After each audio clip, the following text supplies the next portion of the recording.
Hello, in this video we're gonna check if there's a stereo speakers on the Motorola Moto E14.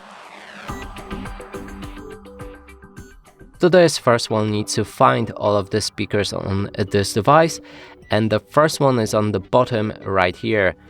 Another one is located on top of the screen, and that's the phone call speaker. To determine if they are stereo speakers, we'll need to play some music, cover each of those speakers with our fingers.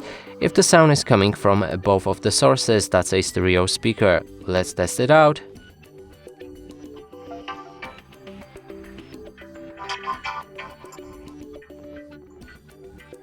And clearly sound is coming only from a bottom speaker, which confirms that this device doesn't have these stereo speakers. And that's it for this video. Hope you like it. Please consider subscribing to our channel, leave a like and a comment below.